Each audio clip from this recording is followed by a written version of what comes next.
آدھی کا کوئی سوال ہو اس کے حوالے سے، اس ٹاپک کے حوالے سے تو کر سکتے ہیں۔ دودھ دینے والا جانور وہ بعد میں مطلب ہم نے خریدا اس کے بعد وہ دودھ دینا شروع ہوا، یا وہ دودھ دینے والے کو بھی ذبح کر سکتے ہیں؟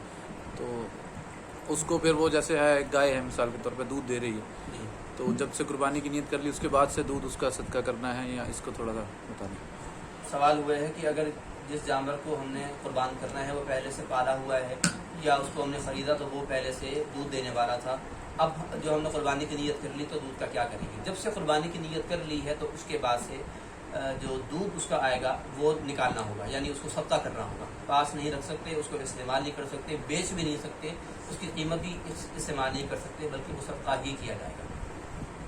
اور اگر پہلے سے معلوم ہے کہ ہم جانور حاملہ ہے تو پھر اس کو قربانی کرنا کیسا ہے؟ دوبارہ بولیں۔ حاملہ جانور معلوم ہے کہ یہ حاملہ ہے تو اس کی قربانی کرنا دیکھیں، اگر پہلے سے معلوم ہے حاملہ ہے تو بہتر یہ ہے کہ کوئی اور ڈھونڈ لے کر مل جائے، تو نہ ملے تو ایسا شرع کہ اس میں حرج نہیں ہے کہ جانور جو ہے وہ حاملہ اور قربانی نہ کرے، نہیں کر لیں اس کی۔ اب بس یہ ہے کہ آپ جو اس کا اضافی جانور نکلے گا، اس کا بچہ نکلے گا، آپ اس کو الگ سے ذبح کر کے آپ اس کو صدقہ کر دیں۔ اس میں یہ فائدہ ہے کہ آپ کو ایک الگ سے ثواب بھی مل جائے گا، یعنی ایک جانور جو آپ نے قربان کرنا تھا وہ تو کیا ہی، لیکن دوسرا جانور آپ نے قربان کر کے آپ نے اس کو صدقہ کر کے شریعت کے حکم پر عمل کیا، آپ کو اس کا ثواب بھی مل جائے گا۔ تو ایسا کر سکتے ہیں، شرعاً کوئی حرج نہیں ہے اس کے اندر۔ یہ بغیر سینگ والے جو ہوتے ہیں اس میں ایپ شمار ہوگا کہ نہیں ہوگا؟ جن کے شروع سے نکلتے ہی نہیں ہیں۔ ہاں، جن کے جو جانور جن کے سینگ شروع سے نہ نکلیں، بالکل نہ نکلیں قدرتی طور پر، لیکن ان کی عمر پوری ہو تو ان کی قربانی ہو سکتی ہے۔ ہاں، جس جانور کے سینگ تھا وہ اکھاڑ دیا گیا، دونوں صورتوں میں غائب ہوگا تو اس کی قربانی جائز نہیں ہوگی، لیکن سرے سے آیا ہی نہیں لیکن اس کی عمر پوری ہے تو جائز ہوگا۔ گائے کے اکثر سینگ نا وہ کچھ تو چھوٹے کا ہی نا وہ رگڑ دیتے ہیں تاکہ وہ خوبصورتی کے لیے، کہ 2 سال تک وہ نکلتا ہی نہیں ہے، 2 سال کا جب ہوتا ہے نا بچہ ہی ہوتا ہے ابھی کچھ مہینے کا۔ کچھ کا یہ کرتے ہیں کہ بڑا ہو چکا ہے اور قربانی سے پہلے خوبصورتی کے لیے بالکل وہ اس کو رگڑ کے چھوٹا سا یا وہ ہٹا ہی دیتے ہیں۔ ہاں، مطلب وہ بعد میں جوان ہو کے اس کے بعد میں اس کو ہٹایا جاتا ہے۔ اصلاً تو یہی ہے کہ جو جانوروں کے سینگ وغیرہ گھسے جاتے ہیں اس کے اندر اصل تو یہی ہے کہ جو 1/3 سے کم ہے تو وہ اگر ٹوٹا ہے یا کٹا ہے جو بھی تو عیب نہیں ہوگا، اس سے کم ہے تو وہ عیب شمار ہوگا۔ لیکن دھوکے والے عمل میں ہوتا کیا ہے کہ اس کے اوپر مصنوعی سینگ لگا دیے جاتے ہیں۔ مصنوعی سینگ جب لگائے جاتے ہیں تو دیکھنے والا تو اثر ہی سمجھتا ہے، دیکھنے والے کو تو نہیں پتا چلتا، اب وہ لے لیتا ہے۔ اب اس لینے والے کی قربانی ہو جائے گی، لیکن جو جھوٹ بولا ہے بولنے والے نے، بیچنے والے نے، اس کے اوپر اس کا وبال ہوگا کہ اس نے جان بوجھ کر ایسا کیا ہے، کہ خوبصورتی کے لیے صرف بیچنے کے لیے اس نے اتنا بڑا دھوکہ اس نے کیا کہ لوگوں کی عبادت کو ضائع کیا، اس نے لوگوں کے پیسوں کو لوٹا ہے اس نے، یا تو اس کو اس کا گناہ ملے گا۔ اگر ان لوگوں کو پہلے پتہ چل جائے یا بعد میں بھی پتہ چل جائے، یہ واپس کروا کے ایکسچینج کروائیں گے اس کو۔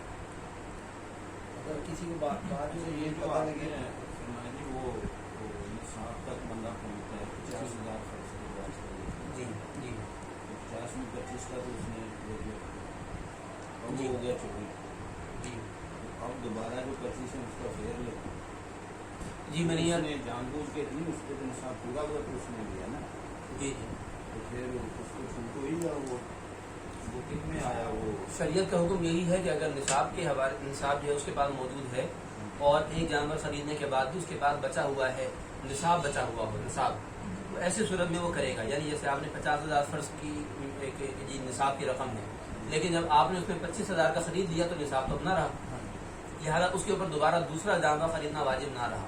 لیکن جس کے پاس بالفرض 50,000 کا نصاب ہے اور اس کے بعد بالفرض 75,000 روپے موجود ہیں، 25 کا اس نے بکرا لیا، پھر بھی پیچھے 50,000 کا نصاب موجود ہے، اور خدا نہ خاصا وہ پہلا بار چوری ہوا یا گم ہوا مر گیا تو دوسرا لینا اس پر واجب ہوا۔ یہ ہے کہ نصاب پیچھے بچ جائے، جانور خریدنے کے بعد بھی نصاب اس کے پاس بچا ہو تو اس کے لیے دوسرا جانور خریدنا واجب ہوگا۔ اگر نصاب نہ بچا، حتیٰ کہ اگر اس نے فرض کر لیں مثال کے طور پر کہ اس کے بعد 50,000 روپے نصاب کے موجود ہیں، 1,000 کا اس نے جانور لے لیا، 1,000 کم ہے، نصاب اس کا ختم، تو نصاب اس کے لیے دوسرا جانور خریدنا واجب نہ رہا۔ یہ آپ کو سمجھانے کے لیے مثال دی ہے۔